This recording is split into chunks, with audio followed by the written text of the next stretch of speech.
C'est entre autres questions que je poserai à mes confrères. Ça va être beaucoup plus élitiste, hein, peut-être pour certains. Mais bon, on va mener le débat sur le sujet. On va parler aussi des élections législatives et régionales à organiser d'ici mars 2024. Un glissement de date qui ne plaît pas à l'opposition. La DMP est claire. Elle appelle à un compromis politique. A-t-elle raison ou pas? On va en parler. Merci pour votre fidélité à la radio Julien Taxi FM. Alors, c'est tellement mal abordé. Vous allez aussi interagir à l'émission nous envoyant vos messages SMS sur WhatsApp sur le 93 94 96 64. Vous le connaissez, bon, juste un rappel. Et puis, lorsqu'on tendra vers la fin de l'émission, vous aurez à réagir en direct, cette fois sur le 92 60 81 81. Bonjour, Joseph Gada. Bonjour Eric et bonjour également mon cher frère, confrère. Bonjour également au docteur.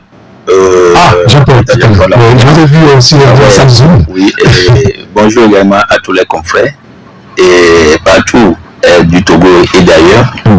Et bonjour également aux membres de la HAC qui nous écoutent. Oui, ce sont d'ailleurs nos copains, ils ne sont pas trop loin de chez nous. Quand j'ai dit des copains, c'est parce qu'ils sont nos voisins en fait. Mais avant de laisser la parole à Ambroise, vous permettez qu'aujourd'hui, le 5 décembre n'est pas un jour anodin, mais ça me rappelle encore, ça rappelle quand même à nous les Africains, le décès de notre célèbre Nelson Mandela, il y a de cela 10 ans. Et avant qu'on entame le débat, je pense que ce sont des gens qu'il ne faut jamais oublier, que l'Afrique ne doit même pas oublier, qui ont été un modèle quand même pour la politique, ce qu'on appelle la politique, la réelle politique. Je pense que voilà, aujourd'hui, on peut quand même essayer quand même, pas quand même de copier, mais imiter quand même en partie, puisque l'homme est un animal imparfait. On peut quand même imiter quand même les pensées, les initiatives et les actes posés par cet homme aujourd'hui. Je pense que c'est courageux et encourageux. Et un homme, comme le dit Patrick, qui est patriote, un homme qui n'aime pas trop la corruption, mais un homme qui aime le pardon, qui aime la réconciliation, un homme qui aime ce pays. Et je pense qu'aujourd'hui, en 2023, on a besoin encore de 3, 4, 10 Mandela pour relancer aujourd'hui ce que nous appelons le panafricanisme, pour que nous les Africains puissent quand même se sentir vraiment fils et filles quand même de ce continent. Donc on a besoin encore de Nelson Mandela. Je pense que ce nom ne va pas quand même disparaître comme ça. Et ça doit être vraiment une grande fierté pour nous quand même pour tout le continent de célébrer cet homme. Et je voudrais quand même saluer vraiment sa mémoire. Et je prie pour que, comme je l'avais dit, mon souhait ardent, c'est que dans le futur que nous ayons de cette Mandela sorte de la lumière aujourd'hui pour pouvoir quand même construire l'Afrique. Bien sûr, l'Afrique a besoin de ces grands hommes. Il y a quelqu'un qui est venu chez nous en Afrique pour dire que l'Afrique a besoin d'institutions fortes. Oui, on a dit que l'Afrique a besoin aussi des grands hommes. Voilà. Parce que ce sont les grands hommes qui incarnent les grandes institutions. Bonjour, Ambroise, bonjour. Oui, bonjour Joseph. Bonjour les invités de Radio Taxi FM. J'ai voulu profiter de cette occasion pour saluer la libération de nos confrères, le glossard et Anani Sossou, et envoyer un message au ministre Adidje qui a eu cette amabilité de retirer sa plainte, et que, ma foi, cette histoire-là ne reprenne jamais dans notre pays, surtout par rapport à lui. Parce que pour moi, c'est un élément essentiel, c'est fondamental, puis c'est son nom.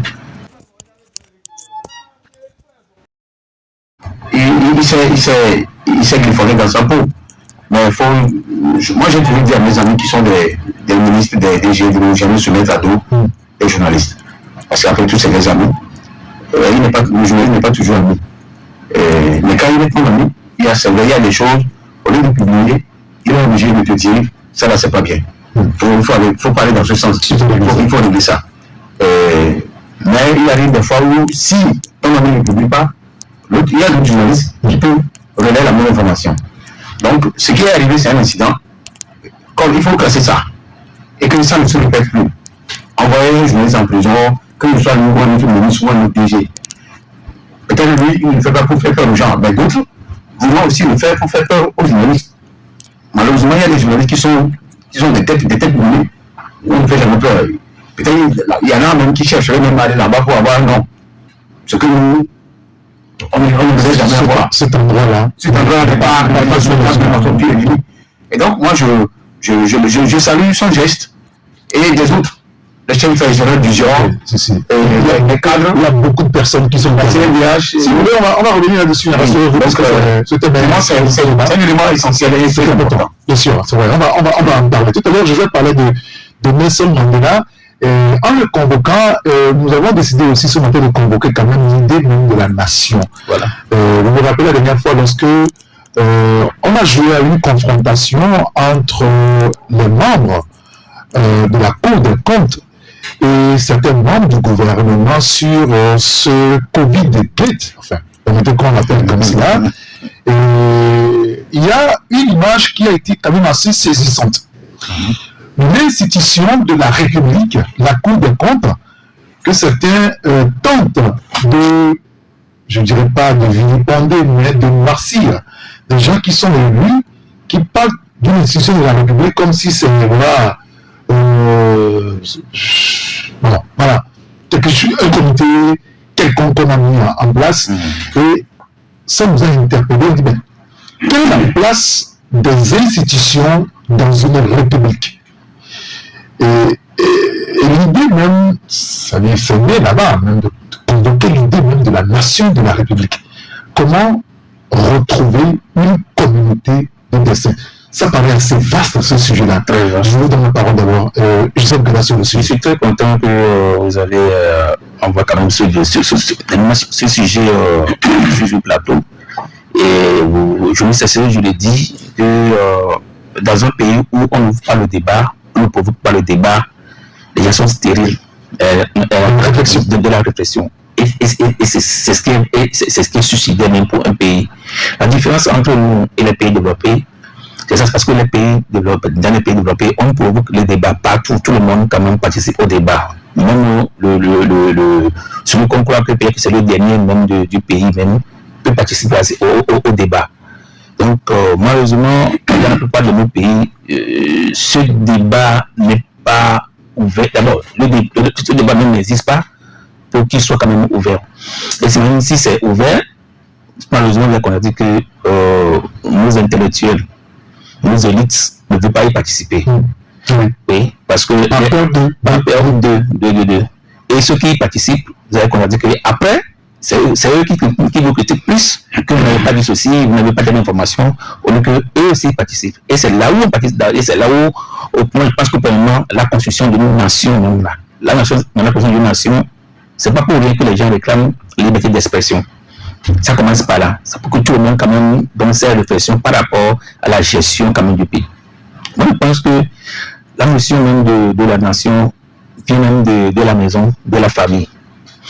Lorsque papa, le matin, on se lève, on te dit, on dit aux enfants, non, toi tu balais ceci, toi tu fais ceci, toi tu dois nettoyer ceci, toi tu dois faire ceci avant d'aller à l'école. Je pense que ce sont des instructions à suivre. Et sois sûr qu'un jour, lorsque tu seras même un DG, un ministre, dès que tu es habitué à ça, lorsqu'on te donne quelque chose pour le pays, lorsque tu es au ministère pas, tu es au cabinet, tu es n'importe où, tu te rappelleras toujours qu'à la maison, on te dit de faire le bien, de prendre bien soin des choses. Ça commence par là. Lorsque la notion de prendre bien soin n'existe pas dans l'homme, quel qu'en soit l'itinéraire intellectuel, scolaire, universitaire, je ne sais même pas, tout ce qu'il a eu à faire dans sa vie, je pense que c'est comme si la base est toujours coupée. C'est pourquoi chez nous souvent on dit étababla à Odessona. C'est-à-dire que tu peux aller n'importe où, c'est ça. Donc je pense qu'aujourd'hui, si aujourd'hui on constate que les gens banalisent les institutions, c'est parce que derrière la maison, à la base, la notion de soigner le bien a été ratée quelque part. A été ratée. et qu'il va falloir que ces gens-là aussi aujourd'hui fassent profil bas et comprendre que, attention, ce qui nous appartient ne m'appartient pas. Ce qui m'appartient, mais ce qui nous appartient ne m'appartient pas. C'est ça commence comme ça.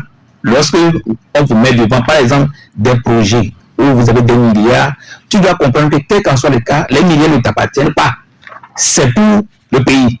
Et il faut travailler pour le pays, pour les États donner.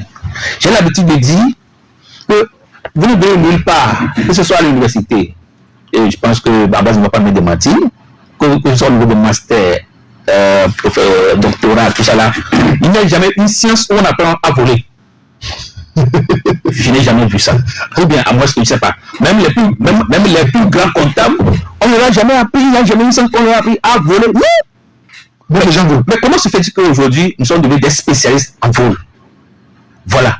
Donc, c'est pourquoi je dis, si de la maison déjà, l'éducation est parfaite, on te dit ça, on ne fait pas, on ne vole pas, on ne fait pas, on ne fait pas, et que tu grandis, je pense que même si on te laisse des milliards, je crois que j'ai vu une image comme ça à Cotonou, voilà, où sur le mur de plusieurs écoles, on écrit « on ne vole pas, on ne ment pas ». Il y a beaucoup de ces... Oui, c'est ça. Alors, donc du coup, quand les élèves sortent de l'école, ils lisent. Et ça reste dans la tête. Ah oui. Et ce n'est pas pour rien. Moi, je vais aller même direct. C'est pas pour rien que, en tête, les coachs demandent même que vous ayez même certains proverbes, c'est pas, qui sont affichés même dans le bureau, même dans la voiture, tout ça là. C'est pour qu'à chaque fois que, c'est pas pour rien aussi, je vous dis, que quand on prend vous m'excusez un peu, quand on prend les 10 commandements, ce n'est pas pour rien qu'on dit, il faut, quelque part, dans les 10 commandements, il ne faut pas voler. Oui, si. C'est que quelque part. Ce n'est pas pour rien que Dieu a dit que ce livre-là ne s'éloigne jamais de vous. Il faut lire toujours ce livre. Ça peut, en lisant ce livre, c'est-à-dire qu'en lisant ce livre, tout ce qui est dans le livre-là reflète votre image. Et j'insiste là toujours sur l'éducation. Lorsque vous ratez l'éducation, là, la notion de la nation n'existe plus pour vous. Pour vous, vous pouvez tout banaliser. Donc, il nous revient aujourd'hui, nous qui sommes des parents, de commencer par éduquer nos enfants sur la notion de bien faire, de bien travailler. On voit déjà de ne pas, de ne pas voler. Parce que tout ce que nous avons vu la fois passée à l'Assemblée, si c'est que les gens ont bien fait ce qu'ils doivent bien faire, on ne voit pas quand même ces scènes, ces feuilletons que nous avons eu à voir la fois passée. C'est parce qu'il y a ce manque que nous avons eu quand même à nous confronter quand même à ces scènes. Voilà là où... Alors la notion de la nation, la notion de la République. Il y a un auditeur qui m'a envoyé un test que je crois notre confrère Ferrouna a posté sur le sujet, je crois. Oui, si, c'est ça. Il dit tant que dans certains pays africains, l'idée de la nation ne sera pas une réalité, tout le reste n'est qu'une illusion. Tant que la conservation du pouvoir sera perçue comme la domination ou la revanche d'une ethnie sur une autre, on ne s'en sortira jamais. Plus de 60 ans après l'indépendance, il faut ouvrir le débat sur la question de la nation, une communauté de destin qui est reléguée au second plan. C'est important aujourd'hui quand même d'évoquer ces sujets-là. Oui, d'abord je voudrais... Je vais revenir à la question de la nation de la République. C'est une notion très vaste. Surtout, non, ça peut t'appeler sur le caractère criminel de l'homme.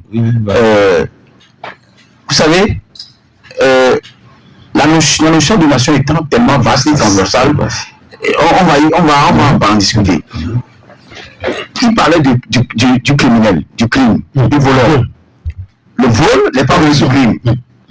Le vol n'est pas l'un du crime, le vol c'est un délit. Mais ce n'est pas l'un du crime. Qui vole tuera. On dit souvent que celui qui vole un œuf volera un bœuf. Celui qui vole un bœuf peut tuer un jour. Et c'est Cesare Lombroso, un médecin italien. Je l'ai lu dans mon cours de droit pénal général. C'est lui qui est le père scientifique de la criminologie.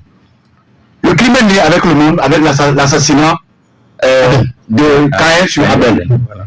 C'est bien écrit dans l'introduction du discours que c'est là-bas le crime est né. Et le crime est né parce que l'homme voit dans l'autre ce qu'il n'est pas. Et par envie, il cherche souvent à être comme lui. Et ne pouvant pas devenir comme lui, il est prêt à tout. Et à travers Caïn, le crime s'est répandu dans le monde. Et plus les gens deviennent de plus nombreux, le fait de chercher à manger, on ne trouve pas. Le fait de chercher à avoir ce que l'autre, on n'en a pas. On cherche ça à en avoir par d'autres moyens. C'est ça qui conduit au crime. Ça, c'est la criminologie. Revenons maintenant à la notion de nation. Vous savez, on ne peut jamais faire une nation dans les clivages identitaires et ethniques. Celui qui t'a envoyé le message, il a raison. Nous ne faisons pas. C'est-à-dire que ces genre de choses, il faut creuser pour savoir l'origine. Comment devient-on nation? On devient nation que lorsqu'on accepte de vivre ensemble. Parce qu'il y a tellement de clivages depuis des années quand même dans ce pays. Et avant d'accepter de vivre ensemble, il faut savoir faire une lutte collective contre l'injustice, contre la discrimination, basée sur le régionalisme, l'ethnicisme, l'ethnocentrisme, et que sais-je encore. Et donc, si on prend, ça c'est dans un cadre général, si on revient dans le cadre du Togo, est-ce qu'il y a un père de la nation? Est-ce que quelqu'un a essayé d'être le père de la nation? Ce débat-là flottait entre Sylvanus et Eyadema. Certains appellent Sylvanus père de l'indépendance, d'autres l'appellent encore père de la nation. D'autres appellent Eyadema père de la nation. D'autres se dédient, c'est dans ce délit de ce droit-là qu'on va accorder à Eyadema. Ils ont peut-être raison, ou ils n'ont pas, ou ils ont tort. Je vais essayer d'approfondir un peu. Quand on prenait Eyadema, Eyadema, c'était le considérer quelqu'un qui nous a foutu dans la merde après 60 ans. Depuis l'assassinat du chef de l'État, le père de l'indépendance, et qu'il est lui-même revendiqué, que ce soit lui qui est l'auteur, certains ne l'ont jamais pardonné, et certains ne le pardonneront jamais. Pas forcément ceux qui sont liés à la famille du défunt, mais ceux qui sont épris de la République, res publica. Mais il a fait quelque chose de surprenant. C'est pas pour quelle raison il l'a fait. Il envoie les évêques à Kara, il envoie les Akousso à Kanté, c'est en termes géopolitiques. Il envoie des carrières à Kélier, une forme de repeuplement. Enfin. Non, j'arrive. Il envoie des Tchamba à Niro. Il a essayé de faire un mélange ethnique pour qu'on se retrouve dans une nation. Moi, c'est la lecture que j'ai faite de ce qu'il a fait. Mais peut-être d'autres personnes ne le verront pas comme ça. Du simple fait d'avoir accepté, avoir tué le premier président. Maintenant, ce qui en est suivi par après, dans les années 70, quand il n'a plus le pouvoir, le culte de la personnalité a fait en sorte qu'il a ouvert la vanne à ses frères et à ses sœurs. Ce que les gens l'ont reproché. Même son gouvernement était un gouvernement géopolitique sociologiquement. Il y a les gens d'Akoso, les Tchéniers, et ce système a été conservé. Sauf que dans la recherche du bien-être et de l'emploi à tout citoyen togolais, il y a une discrimination et une injustice. Et tout le monde le dit. Quand tu vas dans tel service, il y a une forte propension identitaire ou ethnique qui est plus dense. C'est-à-dire que quand vous arrivez dans tel service, ça c'est une ethnique qui est là-bas. Vous allez ici, c'est eux qui sont ici. Et ça s'est répandu dans les autres. Donc, pour de décision, oui. Là, on explique carrément l'idée de la nation. La nation n'existe plus. Quand tu vas dans certains milieux, certains départements ministériels, comme un ministre, qui est, bon, je ne vais pas citer pour le moment d'ethnie, qui est d'une ethnie, vous allez voir que si le DG là, ou le ministre l'a fait au moins 3, 4, 5, 10 ans, vous allez voir, ceux qui sont nombreux là-bas, c'est les gens de son ethnie. Et c'est comme ça. Ça s'est reflété aussi dans certaines structures privées. Et si le problème il est africain, il n'est pas togolais, hein? Oui. Sauf que quand tu vas en Afrique du Sud, il parlait de Nelson Mandela. Nelson Mandela avait une vision. La vision, c'est que blanc et noir puissent vivre ensemble. Bien sûr. Et Dieu sait s'il en est arrivé ou pas. Ce qu'on remarque, nous, quand on était au collège, avec le temps d'animation, on chantait Nelson Mandela, Hiro, tout ça là, on chantait ça. Et on comprenait que les noirs étaient à part. La portée a fait en sorte que les bus sont à part. Et on a appris ça à l'école, quand on était en 6e, 5e, 4e. Et on a compris aussi que les Blancs aussi étaient à part. Ils détenaient la majeure partie des terres arables, la majeure partie des terres fertiles. Ce qui était une discrimination. Vous venez chez nous, vous prenez tout ce que nous avons et vous nous soumettez encore en esclavage chez nous. Parce que la terre sud-africaine, c'est une terre africaine. Et donc, il y a des gens à essayer de faire comprendre, il y a des gens plutôt, Mandela a essayé de faire comprendre depuis la prison qu'on ne peut pas vivre comme ça. Mais vous êtes venus chez nous, vous avez tout pris. Mais essayons quand même de vivre ensemble. Même si les Blancs ont des terres arables, ils n'ont pas cultivé, engager des Noirs pour que ceux qui vont en sortir de cette culture puissent servir tout le monde. Et donc, pour le cas du Togo, après, il y a des gens qui Faure Gnassingbé est arrivé, ça s'est empiré. C'est vrai que vous allez voir qu'on vous dira que Faure Gnassingbé a fait l'effort de nommer des gens du Sud, par-ci, par-là, pour faire la géopolitique. C'est vrai. Et il en a fait l'effet aussi de pouvoir changer les choses vis-à-vis de ses frères. Nous sommes des journalistes, on voit tout. C'est ceux-là qui font tout ça, là, on sait tout ça. Même notre problème de ne pas dire ça, de venir dire antenne. Parce que quand vous faites quelque chose et que ça sent qu'il y a une justice, mais il y a des gens qui vous voient. Quand je dis, par exemple, que Faure Gnassingbé, ça s'est empiré, sur certains plans ça s'est empiré, mais sur d'autres plans ça s'est amélioré. Parce que il a nommé des gens à des postes. Et ces gens qui sont nommés, ils sont soit de l'ethnie, des ethnies du Sud, pour faire un peu la géopolitique. Quand tu vas à la présidence, il y a ça, mais les gens sont mécontents. De l'autre côté, les gens sont mécontents. Et certainement, les gens veulent que ça continue comme ça s'est fait autant il y a des mois. Alors, est-ce qu'on pourra retrouver cette communauté de destin? Parce que quand on parle de nation, c'est une communauté de destin. C'est de ça qu'on est en train de parler. Il y a un auteur qui me dit par exemple que la notion de la nation doit commencer par l'éducation de la maison. Vous l'avez dit, Joseph. Souvent, nos parents nous disent d'aller à l'école pour devenir quelqu'un, pour ta famille demain. C'est là où la base a été faussée. Aujourd'hui, il faut dire à nos enfants, allez à l'école pour devenir quelqu'un pour ta patrie ou ton pays demain. Comme ça, quelqu'un qui est à un poste qui travaille pour la nation ou la mission. Oui, pour la nation, je crois ce qu'il avait envie d'écrire, et pour sa famille. Bon. Et c'est très important ce que dit Nicolito. Il y a un autre qui me dit, si j'écoute Ambroise, j'aimerais lui rappeler que la fois dernière sur RFI, il a été contre le Hamas et la qualifie de groupe terroriste. Or, ce mouvement se bat pour une nation et non un groupuscule. C'est un grand débat. Oui, si je souhaite qu'on fasse le débat, c'est un grand débat. On va le faire. Pas aujourd'hui. On va le faire. Pas aujourd'hui. Non, mais est-ce que c'est possible de retrouver cette communauté de destin que rêvaient nos aïeux? Vous savez, moi je vais passer par ce proverbe africain, ou bien un Togolais, qui dit c'est ça, non? Oui, c'est ça. Vous savez, c'est très fort ce que nos grands-parents disaient. Moi, je regrette aujourd'hui qu'on peut, dans un discours d'un président, d'un ministre, on ne peut même pas retrouver les proverbes africains. Nous-mêmes, quand nous parlons, on ne peut même pas retrouver les proverbes. Parce que... Le contrat de Sénégalais. Voilà. Parce que, ça serait un tonus même à ton argument, à tes argumentaires, tout ce que tu fais.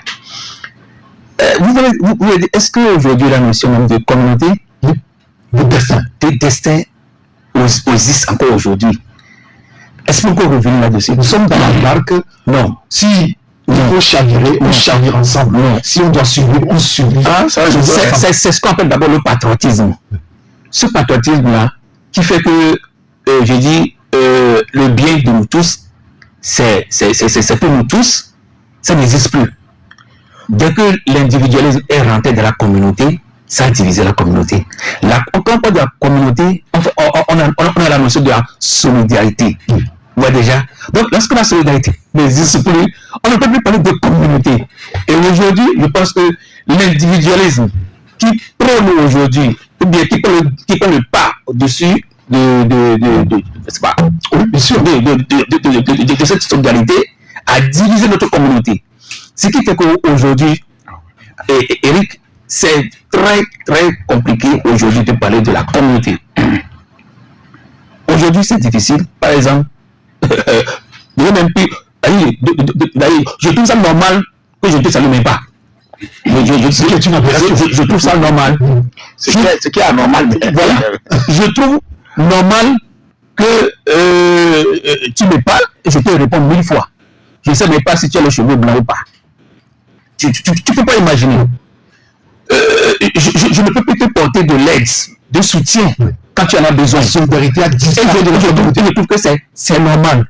Je trouve que tu peux avoir faim, tu peux même tomber par terre, au lieu que je vienne te secourir, je prends mon téléphone pour te filmer. Là, donc ça dit que déjà, la notion n'existe plus. Cette notion n'existe plus. L'autre côté, moi je voudrais revenir encore.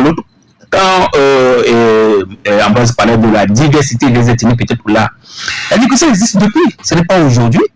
Alors, même quand on parle le début de l'histoire biblique, je pense que quand le peuple israélien est sorti de l'Égypte, vous allez voir les enfants de Joseph, qui sont dedans, les enfants de Ruben, qui sont dedans, et il y en a plein. Mais tout ceci là faisait quoi? Le peuple de Dieu, faisait la communauté, c'est comme dit, faisait même la nation de Dieu. Mais vous savez, Dieu, en voyant cette communauté, cette nation évoluer, ce peuple évoluer, a dit attention, il faut que je mette quand même au-delà de ce peuple quelque chose autour duquel tout le monde peut se retrouver. C'est la loi. Et Dieu, chez Dieu, c'est les 10 commandements, c'est la loi. Et tous ceux qui ne respectaient pas la loi, qu'est-ce qu'on faisait? On les tuait directement. Sont punis directement. Voilà. Alors, donc, je pense que la notion de la loi aussi réglemente la nation. Lorsque vous avez une nation qui ne réglemente pas des lois, c'est-à-dire qu'il faut respecter. Dans tout, partout. Même le dernier du Togolais doit respecter la loi. Je suis partant de lui jusqu'au plus haut sommet. Lorsque la loi que nous appelons au père de notre constitution et tout ce que nous avons n'est pas respecté, on dit tout à l'heure qu'au temps d'Israël, quand ils ne respectaient pas, Dieu les punissait. Oui, bien sûr. Voilà. Il n'y a pas de négociation possible. Voilà. Donc, c'est ça, c'est le fondement, c'est une partie du fondement de la nation. Mais vous avez remarqué aujourd'hui, dans nos nations, ce que nous appelons nation, la loi est là, bien établie, mais on ne respecte pas et on ne punit pas. Donc, dis-moi en quoi on parle encore, on peut parler encore de la nation. Dis-moi, où est-ce qu'encore je peux avoir ce sujet de patriotisme? Vous doutez que la nation togolaise existe réellement? Oui, la nation existe parce que la nation est constituée. Ou bien, mais ceux qui doivent quand même animer la nation n'ont plus cette valeur. Il y a un auteur qui nous dit que la notion de nation n'existe pas au Togo. Le Togo n'est pas encore une nation. Nos autorités donnent l'impression qu'il y a un autre Togo quelque part, et après que celui-ci sera détruit, eh ben, elle irait vivre. C'est triste. Non mais c'est ça. Déjà, attends seulement que le départ de ce régime, pour que le Togo arrive. Même chose au Cameroun, je t'ai dit une fois que j'ai suivi un podcast sur Radio France Internationale, deux Camerounais sont intervenus. Je te dis parce que les gens racontaient là-bas. Ils disent, si on peut même tuer tout le monde au Cameroun, tout le monde, et laisser les enfants de 2 ans, comme autant de héros. Je t'ai dit ça, non? Et un autre podcast est arrivé, peut-être qu'il a dit la même, il dit que le Cameroun est une pourriture. Si on peut arriver à anéantir tout, que le Cameroun soit un désert. J'ai dit, mais je suis là. C'est sérieux? Non, c'est sérieux? Je me dis que c'est vrai que nous, on a une mission, un peu comme vraiment de Noël. On a une mission hétéroclite bizarre de ce pays-là, où il y a tout. Il y a tout, hein. Tu as la tasse sorcellerie comme ici au Togo. Mais là-bas, l'exemple, le cas est tellement pire. Pour dire que certains attendent seulement. Ici, les Togolais ne veulent pas ça. Eux, c'est le départ de ce régime. C'est-à-dire un bon matin comme ça. Pas tout le monde, c'est un régime qui n'arrive pas à nourrir. Un régime qui n'arrive pas à nourrir son peuple. Qui est contesté, qui recule à longueur d'année. Donne-moi 2 secondes pour le truc. Dans cette mission de loi, ça va m'amener à parler de l'état de droit. Lorsque l'état de droit n'existe pas, il est difficile de parler d'une nation. Il dit, la nation est là, comme pays, le Togo est là, mais il faut que ceux qui animent le pays se sentent vraiment appartenir à ce pays, ou bien c'est ce pays, à cette nation. Parce que, par exemple, on a reçu aux auditeurs, il y en a qui disent que c'est le Togolais. Donc, c'est négatif, c'est ce qu'il dit. Mais quelqu'un me dit, mais si on en arrive à ce degré, c'est grave. Non, mais je dis, les jeunes, vous questionnez les jeunes aujourd'hui, diront, si je peux sortir du pays, c'est mieux. Oui, mais si on a écouté les gens ici. Si je peux même ça, si il peut y avoir un hasard, il peut même disparaître de ce pays, de trouver ailleurs, c'est mieux. Oui, déjà. Donc, ça veut dire quelque chose qui cloche. C'est pour ça que ce jeune commence par regretter même son appartenance au pays. Et c'est grave. C'est pourquoi il parle de notion d'état de droit. L'état de droit, on sait tout ce qu'il y a dedans. Le respect des juridictions, la séparation des pouvoirs, tout le monde devant, nous sommes un devant la loi. Si tout ça là, certains croient qu'ils ne sont pas prêts à respecter tout ça là, alors que ce sont les décideurs. Il y a un problème. Quand vous parlez d'émotion, de la nation plutôt, quand vous parlez de la nation, comment on peut comprendre qu'il y a des coups d'État? Si effectivement il y a cette notion de patriotisme de nation, ça veut dire que on ne retrouve pas, les gens ne se retrouvent pas dans la gouvernance peut-être de celui qui a été placé au-dessus à la tête du pays, de la nation. Donc quand les gens ne se retrouvent pas en lui, il y a un problème. C'est comme ce qui se passe avec notre frère Mbalo. Vous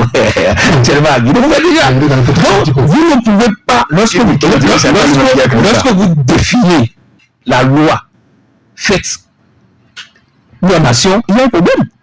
Comme Mbalo, il ne peut pas vous lever et suspendre parce que bon, vous croyez, vous avez le temps arrive. Vous avez le temps, non,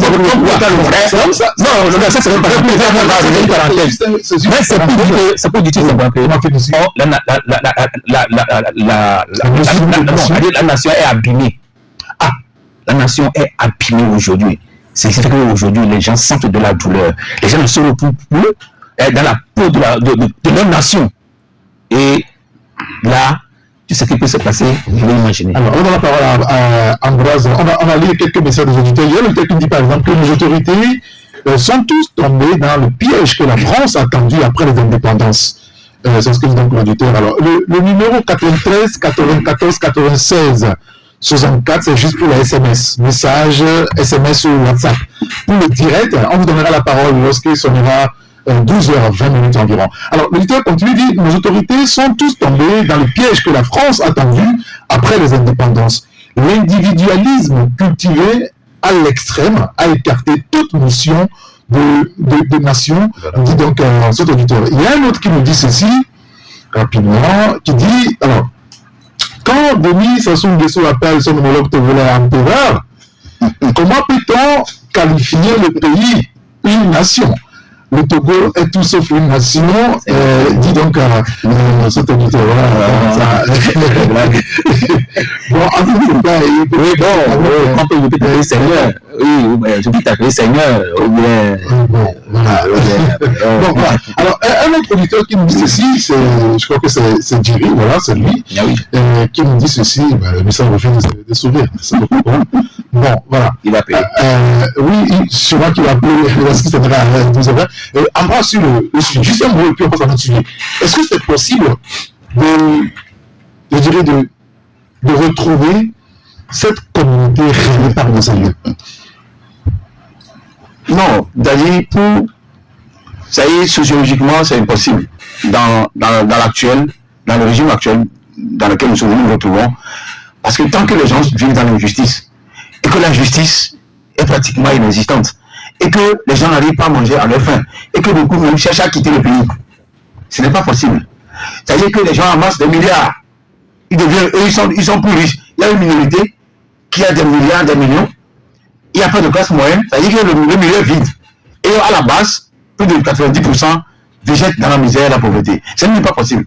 Parce que avant que deux bouches le riz, il faut qu'il y ait à manger, il faut que les deux bouches trouvent à manger. Deux membres qui rient. Ou bien qui s'esclavent, quoi. Donc, il n'y a pas ça. Dans une nation, c'est difficile, la gouvernance. Il y a un texte qui nous dit il faut des gens courageux pour donner naissance à une nation. C'est les gens qui ont le sens du sacrifice suprême. Et ils ne sont jamais guidés par l'argent, mais l'idée de laisser j'ai fait une remarque pertinente qui peut-être vous aussi vous l'aurez fait, moi je ne sais pas. Entre vous, peuple même, Kabier, Évé, Losso, il n'y a aucun clivage. C'est ce que les gens, j'ai l'impression que c'est les Français qui ont instrumentalisé ça en amenant des dirigeants. Je vous le dis, tu me montres bien. Non, pourquoi je dis les Français? Mais quand vous voyez, ceux qui ont fait des coups d'État, quand il y a des mains arrivées, il y a des mains et du Nord. L'autre là, Sassou Nguesso, il est du Nord, Kérékou, il est du Nantitango. Vous allez voir que, sociologiquement, ils ont cherché même à nous cogner, à nous diviser, à nous opposer. Nord et Sud. C'est ce que les Français ont fait pour pouvoir dominer, instrumentaliser et installer la colonisation. Et ça a perdurer jusqu'à un moment donné. Vous vous rappelez de gouvernement? Oui, ça nous a divisé. L'Élysée, c'est le titre, ça joue. Oui, mais ça, c'est la face de l'iceberg. Il a voulu la face visible. Oui. Donc, pour vous dire en réalité, entre Togolais même, ce qu'il y a du mal essaie de faire, qu'il a laissé quelque part, c'est que quand en envoyant les sudistes vers le nord et les nordistes vers le sud, il a voulu peut-être essayer de faire une nation. Sauf que l'instrumentalisation ethnique dans l'administration publique a tout bousillé. D'accord, très bien. Et c'est ça qui a conduit aussi les gens du Sud, qui sont nantis, qui ont des entreprises, à me chercher qu'à recruter le professeur, pour s'assurer que ça appartient à moi-même. Les gens, mais il y a l'autre modèle aussi. Les gens préfèrent les gens du Nord, les jeunes filles du Nord, pour les servir au Sud. Le débat n'est pas encore fini. Parce qu'on a plus confiance dans ces gens-là. Sauf que ces 10 dernières années, les choses ont changé. Merci beaucoup. C'est une réalité. Oui, bien sûr. On aura l'occasion forcément de revenir sur le sujet. Il y a un auditeur qui nous dit que le Togo a perdu sa direction depuis que certains ont pris ce pays comme le leur. Et ignorent complètement les autres fils et filles de ce pays. La majorité des jeunes veulent aujourd'hui intégrer le système juste parce qu'ils veulent aussi bouger et n'ont aucune envie de s'engager pour l'avenir de la nation. Non, mais notre auditeur qui nous dit ceci, non, peut-être qu'on peut revenir là-dessus. Non, parce que ça, c'est fondamental. C'est très bon, parce que quand moi je parle toujours du patriotisme, on me dit qu'il n'y a plus de patriotisme. On a que des patriotes, pas intérêt. On enchaîne. Oui, mais pas intérêt. Alors, tout ce que moi je fais pas intérêt, ce n'est plus là, ça, ce n'est plus du patriotisme. Et j'ai pour preuve, lorsque Ali Bongo a été pris, il a crié, même ses propres partisans. Tous ceux qui crient chaque jour. À peine 3 semaines, les gens criaient, c'est toi. Personne n'est sorti. Il y a vu le cas du Guinéen et Alpha Condé, quand il a crié, il a été saisi. Personne, pas même un militant, ceux qui criaient, ah, c'est toi, pas même. Il y a dit Ibeka, personne. Donc c'est pour dire, ce qu'il dit, c'est tellement fondamental. Et c'est pour ça que chaque fois je dis, ceux qui sont au pouvoir doivent faire extrêmement attention. Parce que si ils croient que tous ceux qui l'entourent aujourd'hui glorifient leur nom, c'est fou. Parce que tous ceux qui viennent là, ce n'est pas intérêt. Et lorsqu'il y a un problème aujourd'hui, vous ne trouvez personne. Personne même prêt à mourir pour le président. Un auditeur qui nous dit, gérer les affaires de la cité nécessite une éducation préalable. Le travail public est un sacerdoce. Quand on l'ignore, on y va pour être riche, alors que la fonction publique ne rend pas riche. La noblesse est quelque chose de naturel. Nous avons du chemin à faire, mais souvenons-nous toujours de cette phrase de Don Kodjo, il faut que l'hydre du régionalisme disparaisse au profit d'un nationalisme rationalisé et d'un panafricanisme intelligent. C'est ce qu'a dit donc. Et c'est à critiquer aussi. Non, c'est à critiquer. Non, c'est discutable parce que lorsque certains à qui on a donné le pouvoir de diriger ce pays, on a vu ce qu'ils en ont fait. On ne va pas nous blesser. On ne va pas nous blesser ici. Ce qu'on dit. Oui, et ce qu'on dit. Merci beaucoup. Un autre auditeur qui nous dit ceci. Alors, qu'est-ce qu'il nous dit? Si vous circulez du nord au sud, vous constaterez qu'en réalité, les peuples n'ont aucun problème entre eux. Le problème, c'est les politiciens qui tentent de diviser les peuples pour faire passer leur message. Pour le cas de l'administration togolaise, il faut vraiment une réforme approfondie pour tuer certains mots depuis les racines. L'ancien ministre Soli Toki avait commencé, mais s'est confronté à certaines réalités qui l'ont obligé à désister. Dit donc cet auditeur. Il y a une autre qui nous dit il nous serait très difficile dans ce Togo d'aller, d'aller vers une véritable nation avec un taux très élevé de ficellerie. Le vivre ensemble, qui est un socle de la nation, semble être décrété au Togo alors qu'il faut simplement créer les conditions du vivre ensemble. Voilà ce que tu dis. Quand on a votre non. Moi, par exemple, mes amis, ils sont des Gambiens. Non, en fait, ce n'est pas ça. Non, attends, c'est pour corroborer ce que je veux dire. Je ne peux pas le dire, mais je suis obligé de le dire parce que quand tu trouves qu'il y a une tendance qui est aimable et objective, c'est pas que nous aussi on est aimable, tout le monde est aimable, mais il y en a qui le font de façon désintéressée. Tu aimerais plutôt s'accrocher à ces choses-là. Puis nous on a fait le Nord. C'est ça l'évidence même. On a fait le Nord. Patata fait 40, 10 ans, on va pas faire 20 ans, tu connais. Il a fait Tchamba, il a fait ci, il a fait Koulou, tout ça là. Mais pour dire que on s'est entremêlés. Nous sommes les mêmes. Nous sommes les mêmes. Et les gens ont compris, c'est ce qu'ils disent. Je l'avais dit que les gens ont compris. Et entre nous, peuple, on n'a aucun problème. On s'entend. Il n'y a même pas de frontières, quoi. C'est vrai qu'il y a des clivages, quoi qu'on en dise, il y a des clivages là, qui sont créés par la forte propension ethnique dans l'administration. Et comme dit notre ce qui fait mal, c'est que les politiciens surfent sur l'ethnie pour régner. C'est ça, mais pas des autres. Si vous faites pas attention, si on quitte, vous êtes foutu. C'est des histoires, des discours là, que certains tiennent pour juste sauver leur pain, s'asseoir sur leur milliard. Et ça, là, un matin, ça partira. J'ai juste quelques minutes juste avant de vous aller. Je vais parler ici. Non, mais moi, je voulais aussi corroborer ce que Antoine dit. En fait, le mal dans tout ça, c'est que, et je l'ai toujours dit à chaque fois que j'ai l'occasion, c'est nos frères qui reviennent de la diaspora, c'est nos frères de la diaspora, c'est nos frères qui reviennent ici, et que l'Occident aussi a formaté, et quand ils reviennent, ils croient que c'est eux qui sont aussi plus intelligents que tout le monde. Vous voyez ce que, quand on parle de la notion, tout ce que nous sommes dit quand vous allez en Occident, et ça semble. Voyez les Américains avec le drapeau. Voilà. C'est pas pour rien que la Trump a dit America fesses. En fait, c'est ça.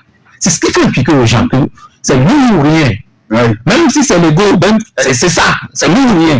Mais avant que l'autre ne se dise que c'est moi ou rien, ou bien c'est l'autre ou rien, il faudrait que la personne sache qu'il y a ce qu'on appelle la distribution, ou bien la distribution de la richesse. C'est ça, il faut que la personne se retrouve aussi dans ça. Il ne faut pas que la personne se sente aussi martyrisée peut-être parce qu'elle est dans son propre pays.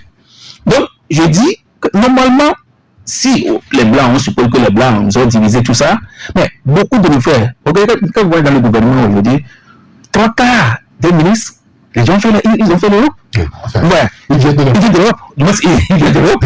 Mais comment ça suppose que les choses, normalement, doivent aller ou bien? Bien sûr. Donc, si ça ne va pas, si les gens commencent par s'indigner, ça veut dire qu'il y a un problème. Alors, comment se fait-il que, c'est vrai, même si Ahmed Bobo l'a dit, quel qu'en soit le temps de ce jour du tronc d'arbre dans l'eau, c'est pas Caïma. C'est changé à Caïma, mais quand même, le tronc d'arbre que vous voyez dans l'eau, la nuit, vous avez peur de dire que c'est Caïma. Donc, moi, je sais pourquoi je dis. Il y a une autre chose que j'adore. Le droit au désaccord. Voilà.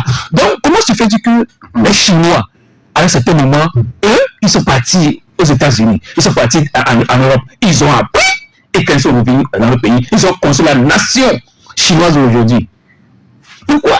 Et comment se fait que nous avons aussi une forte diaspora, et que quand cette diaspora revient au pays, nous sommes même pas capables de s'imposer pour construire, pour participer à la construction de la nation. Non, parce qu'il faut. Il y a un problème, il faut se poser des questions. Voilà. Il y a un problème. Donc il faut réfléchir. Alors, ce débat n'est pas terminé, hein, parce que on va l'échelonner sur la semaine, pourquoi pas la semaine prochaine, en tout cas pour pouvoir évoluer. Mais nous, il faut quand même qu'on crée le débat. Il faut provoquer le débat. C'est ce qui a manqué à l'Assemblée ou qui manque à l'Assemblée. Oui, le professeur Oulou a plusieurs fois revenu sur ça. Il faut creuser le problème ethnique pour pouvoir démystifier, au-delà de ça, se sortir de ça. La question générale du débat, pourquoi est-ce que dans le pays, il n'y a jamais de débat sur des questions? Non, d'abord, au niveau de vous, journalistes, c'est le journaliste qui doit lancer le débat. Pourquoi il n'y a pas ce débat? Il y a un article, qu'on a mis dans le code de la presse là, tout ça là. Ce n'est pas fait gratuitement. C'est pour vous bloquer à aborder ce sujet là. Mais moi je m'en fous. Parce qu'il n'y a pas des choses qui, dans le sens de nous détruire, je le vois à l'évidence et que moi je me taise. Non. On va débattre de ça. Moi, aucun article ne va me bloquer. Des débats citoyens, par exemple, C'est un débat citoyen. Parce que le journaliste, visiblement, dit ce qu'il voit, ce qu'il entend, ce dont on lui parle, les témoignages. Mais les gens vont, quand tu vois, comment on appelle ça, il y a peu de services publics dans l'administration. Quand tu vois, mais tu seras étonné. Tu seras même, comment on appelle, et tu seras nerveux, remonté, parce que, mais c'est vrai que ça diminue un peu, mais c'est pas ça. C'est pourquoi je dis, si on arrive à transcender ça, à lutter contre ça, à éradiquer ça, le problème de vivre ensemble et cette histoire de nation-là, les jeunes sortent de l'université, ils ne trouvent pas du boulot. Il y a pratiquement tous les ethnies, hein. Mais il y en a, même s'il y en a tous les ethnies, il y en a au moins une qui domine toute l'administration publique. Ce qui fait que ça crée une discrimination, une injustice. Et on va dire ça, on va vous dire que vous avez fait quoi? C'est des faits qui sont réels. C'est des faits qui sont réels. Et ceux qui le font, on dira qu'ils sont aimables. Ils cherchent pour leurs frères. Et rien de suite, qu'est-ce qu'ils font? Qu'est-ce qu'ils font? Ils sont là juste. C'est-à-dire qu'on a tendance à nous dire que nous ne nous aimons pas. C'est une vérité aussi. Oui, bien sûr. Il faut avoir le courage de le dire. Bon, tu vas chez un grand frère, tu vas chez un souvent cabinet, il va te donner peut-être 50 000. Mon frère, tu souffres. Il faut t'aider. C'est peu clivant. C'est clivant, mais c'est des réalités là. Tu vas chez un frère du Sud, il dit, bon, après on va se voir. On va laisser ce débat-là. C'est ça. On va l'attendre que l'autre est là. On dit ça chez nous là. La question. On ne s'entête pas. La question même de. Comment est-ce que je vais dire ça? Des débats citoyens qui manquent.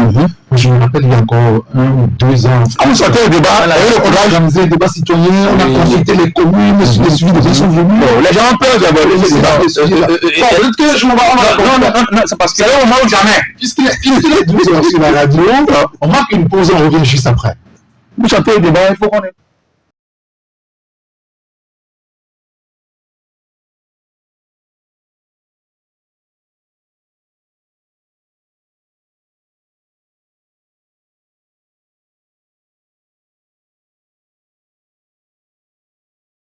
Ça provoque. J'ai tellement de messages ici. Et il y a un qui me dit notre plus grand problème au Togo ici, c'est l'hypocrisie. Dis donc, très bien, il favorise quand même pas le. Autre qui me dit le monde vous écoute, donc il faut cadrer le débat. Oui, ben, le monde vous écoute. Ah ben, la mairie, c'est ça? Ah oui, mais. Mais attendez, le débat citoyen, en principe, c'est à l'Assemblée nationale.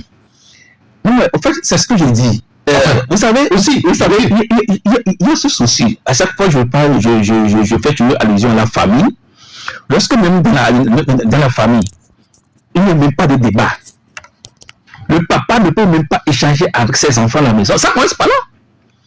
C'est pourquoi vous allez voir la famille dans laquelle il y a le débat, mais les enfants sont très instruits.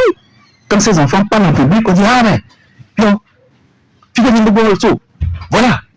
Donc, je pense que le débat doit se créer d'abord dans la famille. Papa et maman qui échangent avec les enfants. Vous vous rappelez, c'est pas pour rien. Nous, on ne dirait pas que quand on était enfant, mais vous ne devez pas avoir papa échanger avec vous, mais on crée ce qu'on appelle le compte de la vie. C'est ça. Les comptes où les adultes sont là, les enfants sont là, on compte, et après, les gens échangent entre eux, les adultes échangent entre eux. Et des fois, bon, on voit celui qui est un peu, l'enfant qui parle un peu, les gens disent, bon, et si tu en parles, donc, ce débat-là, c'est là où on crée le débat. Sur là-bas, par là, on crée le débat là-bas. Depuis ce temps, ça n'existe pas. Alors, je veux bien plus dire. Il y a un auditeur qui dit que vous pouvez animer une conférence là-dessus, ce serait bon, inviter les intellectuels. Laisse les intellectuels. Les intellectuels refusent de le Non, tous les intellectuels. Non, mais lui-même qui écrit, il est intellectuel. L'intellectuel, c'est qui? Je pense qu'il parle des universitaires. Non, mais ils sont censés être plus adultes. Les gens viennent vous parler de ce qu'on a écrit dans les livres. Les gens ne devront pas vous parler des recherches, ne devront pas faire de recherches parce qu'ils ne veulent pas étiqueter quelqu'un, parce qu'ils ne veulent pas piétiner quelqu'un. Non. Ici, nous, on ouvre le débat et on ouvre ce débat. Et je te dis que, comment vous pouvez imaginer que, quand on parle de l'opposition, on parle de le pouvoir, vous ne pouvez jamais voir les deux entités ensemble en train de discuter. Eric, invite par exemple un homme de l'opposition, un homme du pouvoir, pour débattre d'un sujet, par exemple, ici. Vous ne le verrez jamais. Il y aura un qui alors que ce sont ces gens-là qui veulent quand même... C'est l'hypocrisie. Parce qu'ils se voient après, ailleurs. Oui, c'est l'hypocrisie. Donc, ça dit que c'est eux-mêmes là qui bradent, qui le c'est eux qui sont le problème. Ah oui, il faut sortir Oulou, professeur Oulou de ça. Parce que lui, sincèrement, ce qui me... Non, je suis sérieux. Il revient chaque fois sur ça. C'est un débat qui lui est cher. C'est un débat qui est cher au professeur Oulou. C'est eux qui obscurcissent quand même. Parce que c'est ça qui bloque l'avancée du Togo. Lorsque, par exemple, à la campagne, le chef de l'État, normalement, le chef de l'État, quand il dépose sa candidature, il n'est plus chef de l'État. C'est vrai, hein? Bon, la Constitution nous demande. Il n'est plus chef de l'État. Quand il dépose sa candidature. J'adore les malgaches. Oui, c'est ce que voilà, c'est ce que j'allais dire. Voilà. À 6 mois déjà, c'est février. Il a une démission. C'est ça. Donc, par exemple, sauf le seul voyou qui est là, il a une clé. Mais c'est un voyou. Mais c'est un voyou. Non, on n'est pas sur ce débat là. Mais c'est un voyou. Lorsqu'on demande par exemple à deux candidats, un candidat au niveau du pouvoir, on est un candidat au niveau de l'opposition, comme on le voit dans des pays développés, ce n'est pas sorcier, ceux qui le faisaient là-bas, ils n'ont pas de tête. Mais les gens refusent de venir. On envoie le représentant du chef de l'État. Le second couteau. Oui, déjà. Donc, ça commence par là. Et entre nous, les débats, regardez, mais autour de cette table, vous allez éviter certains confrères, ils ne vont pas venir. Non. Donc, si ça commence comme ça, comment est-ce que vous voulez qu'il y ait un débat sincère, ce débat de sécurité dont vous parlez? Non, le débat, c'est-à-dire que, il dit, lorsque dans un pays où il n'y a pas de débat, les gens deviennent stériles dans la réflexion. Et ce n'est pas bien. Oui. Vous ne passez ça. Regardez des fois. Un exemple banal. Lorsque un ministre parle au hasard et pose les questions, il va commencer par tituber. Parce qu'il n'est pas aussi habitué au micro. Moi, la fois passée, j'étais avec un DG, pas n'importe quel, un DG d'une société parapublique, qui me dit non, il a pris du micro. Il dit non. Voilà. Vous avez pris du micro parce que vous ne voulez pas ces essais. Et puis encore, vous, votre département, vous devez quand même venir expliquer. Vous devez venir expliquer à la nation, du moins quand même au peuple, par exemple, si nous sommes en fin d'année. Comment est-ce que les gens doivent se comporter par rapport au marché? Vous ne le faites pas. Parce que c'est parce que vous fuyez le débat. Venez au micro. Donc, lorsque les autorités même fuient le débat, c'est parce qu'on n'est pas loin de ce que nous sommes en train de voir aujourd'hui. Très bien. Monsieur, merci beaucoup. On va aborder un autre sujet très rapidement. C'est sur le sujet politique, les élections. On sait aujourd'hui que elles n'auront pas lieu avant la fin de cette année, puisque le gouvernement a demandé donc à la CENI de lui proposer un chronogramme pour que ces élections aient lieu d'ici mars 2024. Donc il y a un glissement de date.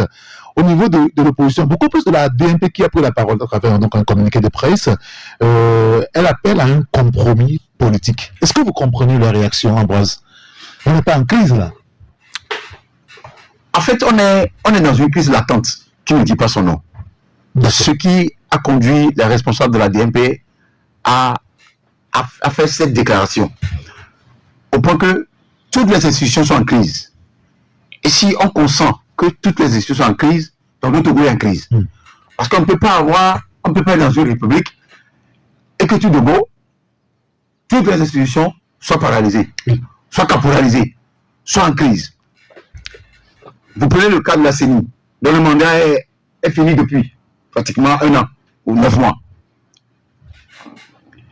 Il n'y a pas raison de donner encore un mandat ou une mission, surtout d'élection, qui est une question sensible dans ce pays et qui fait courir des gens dans tous les sens. Ils seront obligés de rendre service. Réprimer des fois aussi. Ils seront obligés de rendre service. Ils sont pour conserver la poste, c'est ça? C'est là que vous avez dit? Les gens sont là. C'est comme s'ils sont ils sont là à vie.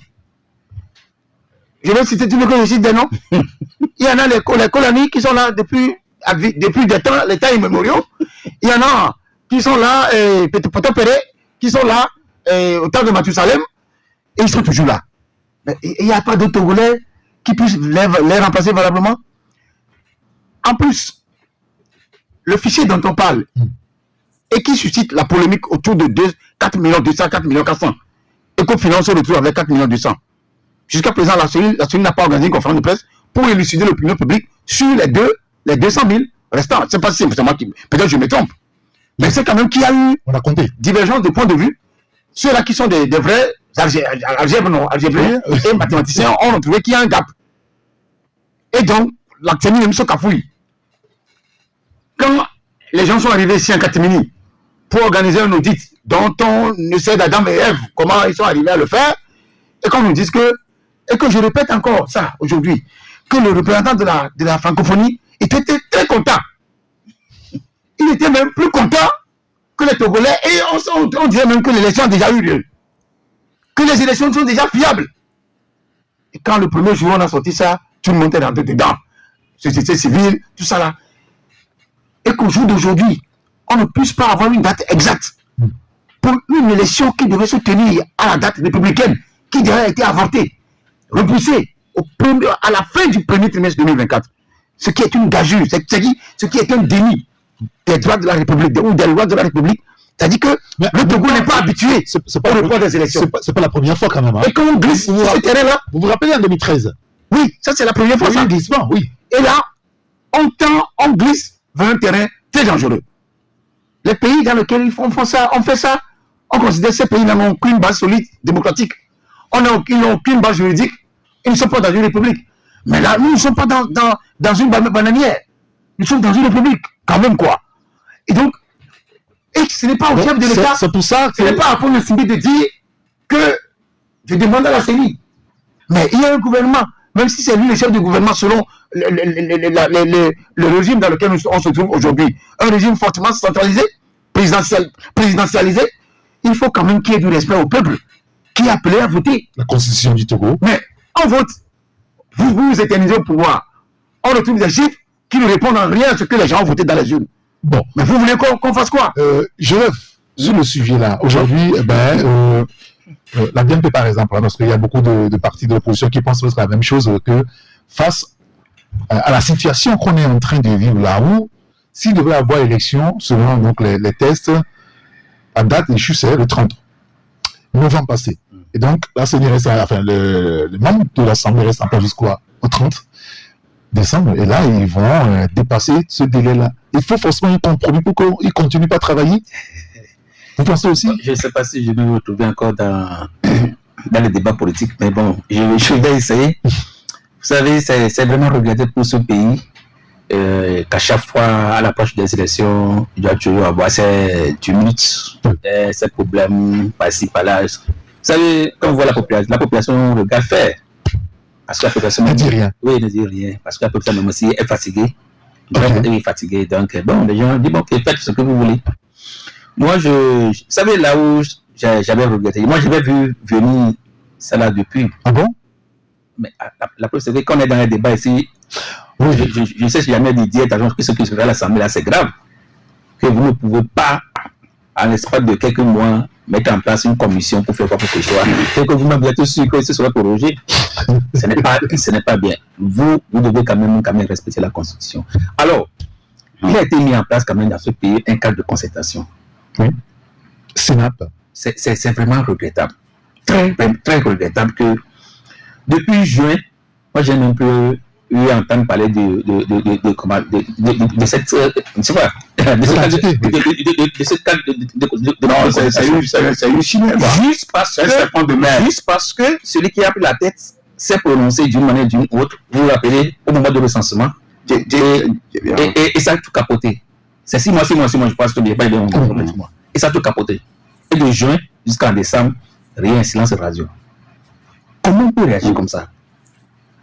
Les élections, d'abord, c'est les acteurs politiques qui préparent et qui quand même essaient de sensibiliser leurs militants à y participer. C'est inclusif. Mais quand le gouvernement se rend compte que le délai constitutionnel ne serait pas respecté, il y a un cadre qui est là. Essayez d'appeler quand même les autres, échanger, mais voilà, nous avons des problèmes.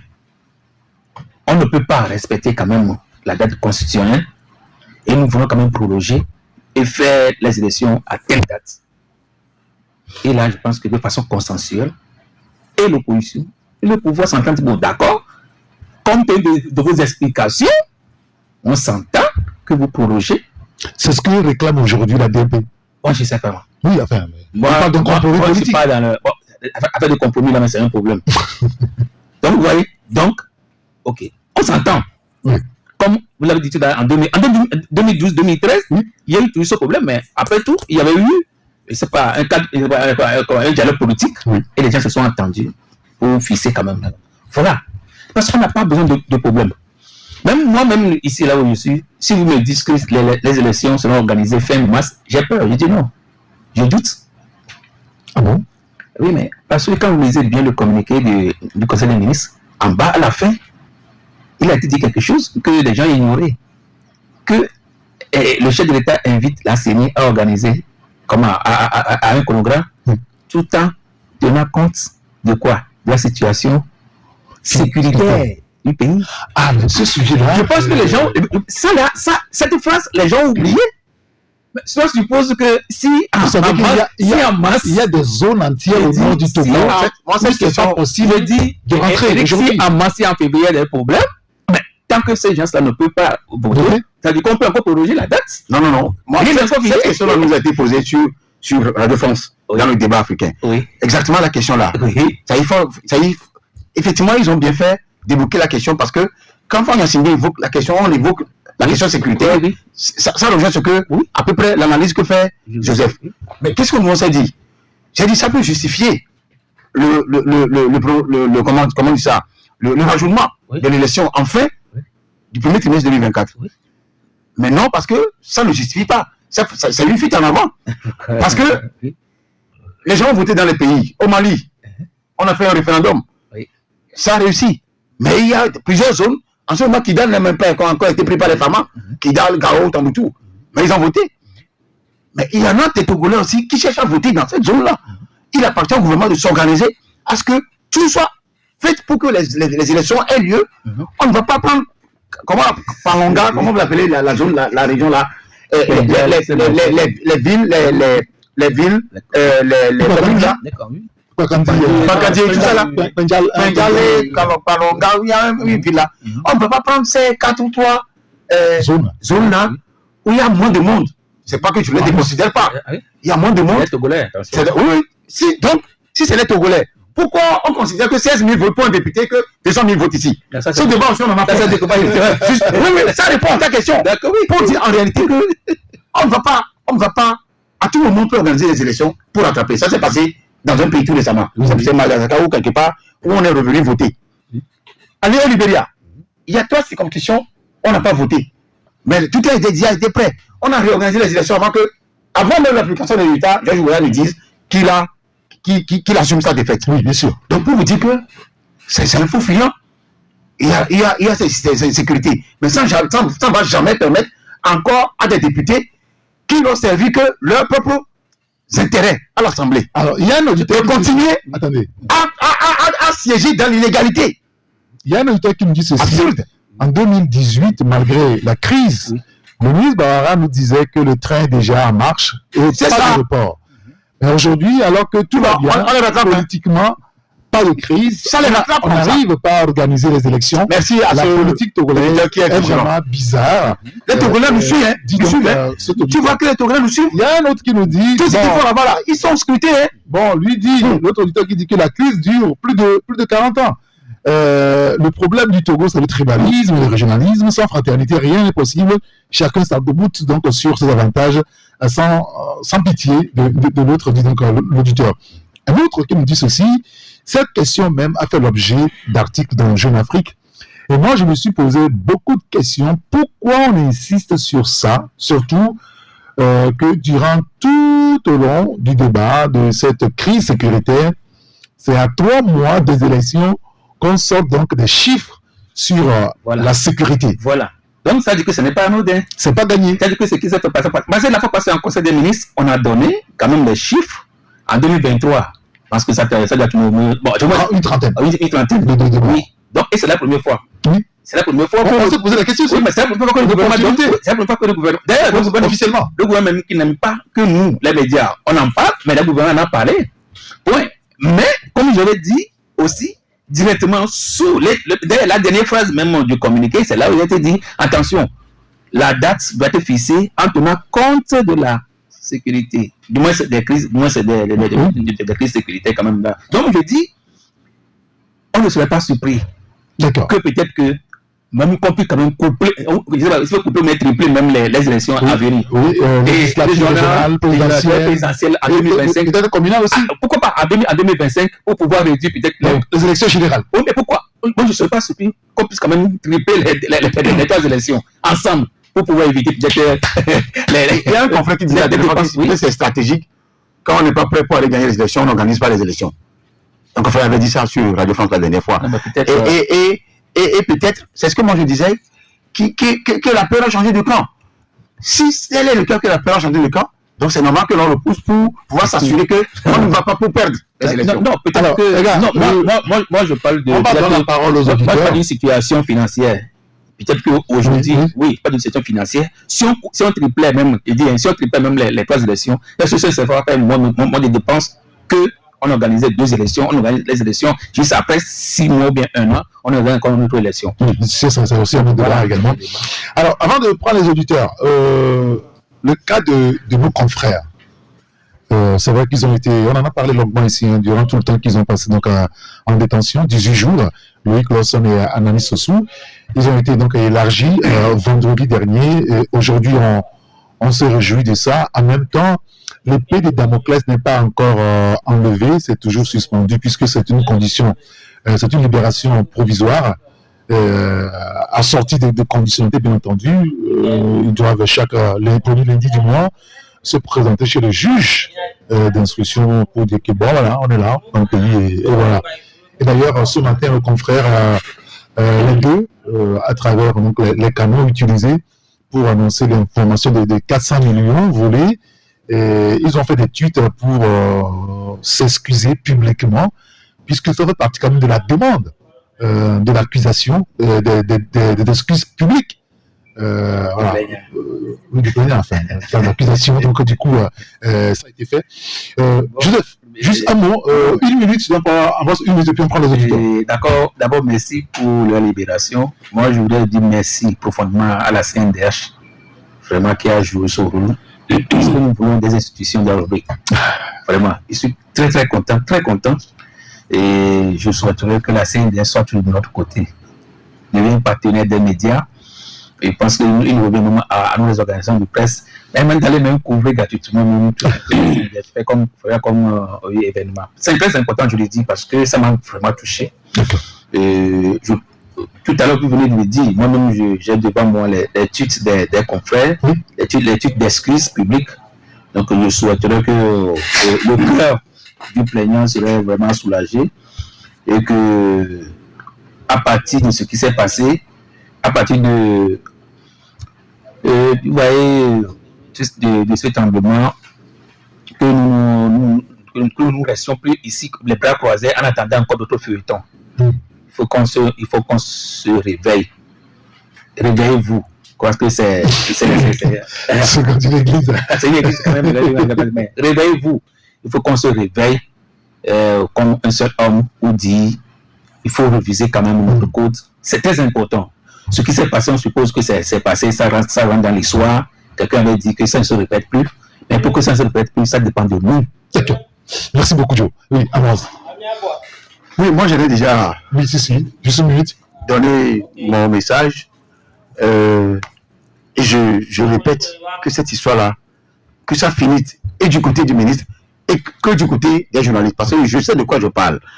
C'est-à-dire que... Parce que l'affaire actuellement n'est pas encore totalement soldée.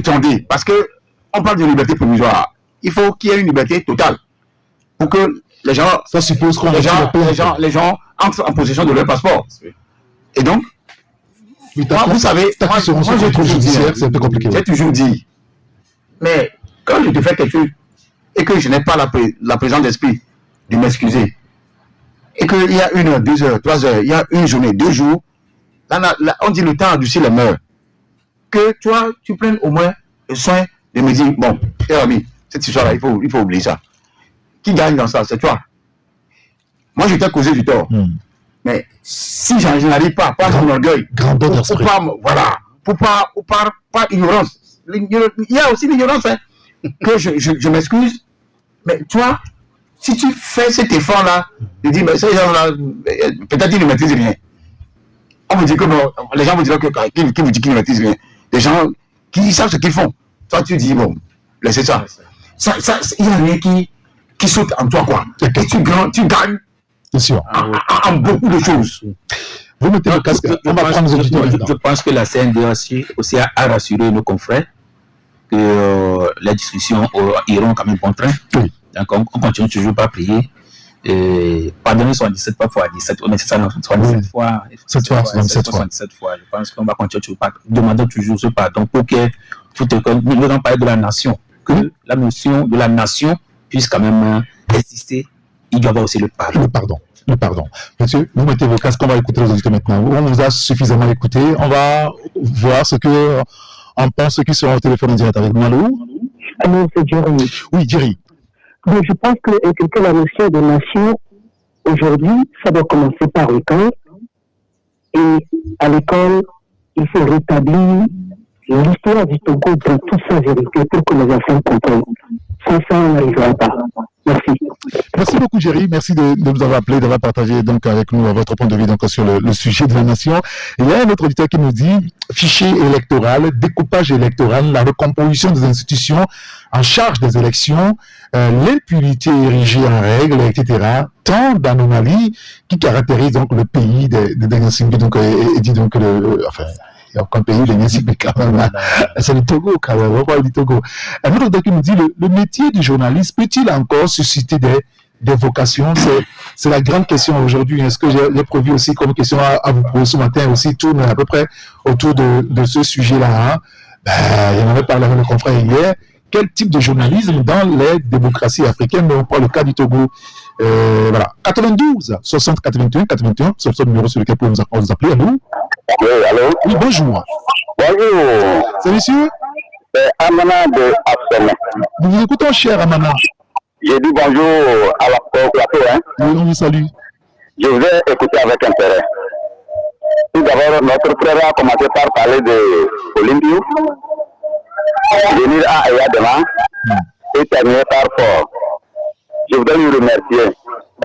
Si je sais combien de fois ou bien combien d'un cabinet ou bien nordiste film, moi qui lui parle, je suis un spécialiste en chômage. Pas de ça, mon frère. T'inquiète, je suis au courant de ça. Écoute déjà. Aujourd'hui, je suis sur le terrain, demain je veux qu'il vienne. Parce que ce que vous parlez, c'est ça qui crée des problèmes. Actuellement, je suis sur le terrain, je dis, ici à Assoman, où le fait débat Yao et Yaoudien Koko. Il faut savoir qu'on n'a pas appelé les cadres au lycée d'Assoman qui est créé cette année, alors que nous étions allés en tant que des parents. C'est le proviseur, je suis sur le terrain, le proviseur qui m'a calmé le problème avec le chef du village. Mais si vous mettez la différence, soyez clair. Aujourd'hui, si vous êtes dans le gouvernement de Fort et Natiré, c'est à sa première de la famille du Sud. C'est le ministre du Sud. Les ministres qui veulent même des 80 milliards sont des gagnants du Sud. Qu'est-ce que vous dites parler d'eux? Alors que les cadres sont les plus chômeurs du monde. Bonne journée. Merci beaucoup, monsieur Amana. Merci de nous avoir appelé. Bon, le débat n'est pas sur Kabylie, sudiste et comme ça. Non. Nous, c'est pas ça qui nous intéresse. C'est la nation. Ce qui nous intéresse, nous, c'est la nation, l'idée même de la nation. C'est ça qu'on a parlé en réalité. Hein. Bon, que les Kabylie chôment, il y a d'autres communautés aussi qui chôment. Hein. Et c'est si d'autres personnes veulent entrer dans la ligne, merci beaucoup, monsieur. Ça va disparaître. Allô, bonjour. Bonjour, c'est monsieur Gérard Sélassié, nous vous écoutons. Bon, dans l'histoire des journalistes là, oui. Je voudrais savoir, quand on dit pardon, à qui on disait pardon exactement? J'étais un peu flou. À qui on demandait pardon? Vous voulez qu'on réponde au ministre ADG, hein, parce que moi j'ai encore devant moi les titres que les confrères ont fait tout à l'heure, il y a à peine une heure. Et donc, du coup, je pense que, voilà, Anso qui dit que je voudrais, par ce truchement, présenter mes sincères excuses au ministre d'État, Monsieur Kodjo, c'est vrai, dans tous les prénoms, hein, TP, ADG, par rapport donc au cambriolage dans son domicile à Convier, le montant de 400 millions était surestimé et n'a jamais été volé chez lui. Je demande donc formellement toutes mes publications antérieures. Voilà, entre autres messages. Allô? Allô? Oui, bonjour. Allô? Basile. Oui, monsieur Basile, rapidement s'il vous plaît. Allô? Ils vont demander pardon. Allô? Monsieur Basile, Oui, est-ce que vous êtes avec nous? je suis avec vous, non? Oui, allez-y très rapidement, s'il vous plaît. Mais si on ne doit pas lui demander pardon. On ne doit pas lui demander pardon. On lui a volé de l'argent parce qu'il ne veut pas payer les gens du ça. Pourquoi il a dit ça à la place publique? À ce jour, il ne nous a pas dit combien il a volé. D'accord. Enfin, ceux qui avaient écrit, comme il a volé 400 millions, disent aujourd'hui que on n'a pas volé 400 millions chez lui. Bon, voilà, nous, on va s'en tenir à ça, non? Ah, oui, c'est comme ça, Merci, hein, parce qu'il a merci de nous avoir suivis, d'avoir participé donc à l'émission. On va devoir s'arrêter là, parce qu'il est 12h30, on va rendre l'antenne. Juste pour conclure, Ambroise. Oui, pour conclure, moi je voudrais dire tout simplement que quand on parle de faire une nation dans une république, on parle d'un vivre ensemble transversal. C'est-à-dire que toutes les ethnies réunies, toutes les communautés. Parce que quand on parle de communauté, ce n'est pas forcément lié à l'ethnie. C'est lié par le cas des églises. Dans les églises, il y a tout le monde. Si on parle de ces communautés-là, déjà, on parle déjà d'une communauté, on parle déjà du vivre ensemble, on tend vers une nation. Le simple fait que Eyadema ait eu, même au temps d'Olympio, a eu affecté les gens. Tu comprends? Bien sûr. C'est l'histoire. C'est un départ. Mais qu'est-ce qui a pu changer à un moment donné? On sait que tout le monde souffre, y compris les cabiers, y compris les aînés, y compris les apostles, tout le monde s'en souffre. Mais certains pensent que d'autres en souffrent moins que d'autres. Oui. Parce qu'il y en a plus qui ont trouvé de l'emploi dans l'administration parce qu'ils ont des frères. C'est des réalités qui sont là. Mais il faut accepter qu'on dise ça. Je ne refuse pas que lui aussi, ces gens-là puissent aussi dire les siens. Moi j'ai des amis, je vous ai dit que j'ai des amis qui sont d'un bord, mais qui ont souffert, qui vous appellent d'ailleurs, qui vous dit ce qu'il a souffert. Il n'a même pas trouvé d'emploi, son fils, même chose. Merci beaucoup. C'est partout. Bien sûr. Donc ce n'est pas lui le seul dans le cas. Merci beaucoup. Joe, c'est un sujet, on me dira que c'est sensible. Mais il faut qu'on arrive à creuser l'abcès pour qu'on puisse retrouver ce vivre ensemble dont on parle. Oui, le vivre ensemble, il faut qu'on y parvienne rapidement. Hein. Oui. Non, mais moi, je voudrais quand même exhorter les usagers de la route. Nous sommes en fin d'année. Il y a beaucoup d'accidents qui sont enregistrés actuellement sur nos routes. À Djaglé, n'en parlons même pas. Donc, je dis aux gens de faire doucement. À Djaglé, il y a pas, la route n'est pas éclairée. Oui, c'est pas éclairé, c'est pas grand non plus. Et s'il vous plaît, la nuit, roulez doucement. La fin d'année, ce n'est rien. On va passer. Il reste combien de jours? Je ne sais même pas. On va passer quand même tout à l'heure. Donc, à tout le monde, soyons prudents sur la route. Monsieur, merci beaucoup d'être venu au débat. Joseph Gada du journal Économie, Développement, Ambroise Pondio de Guadiana. Nous saluons notre confrère Jacques Diakouti qui est allé pour une mission de bons offices. Peut-être qu'il va nous rejoindre le mardi prochain. Merci à Justo qui a assuré la mise en onde.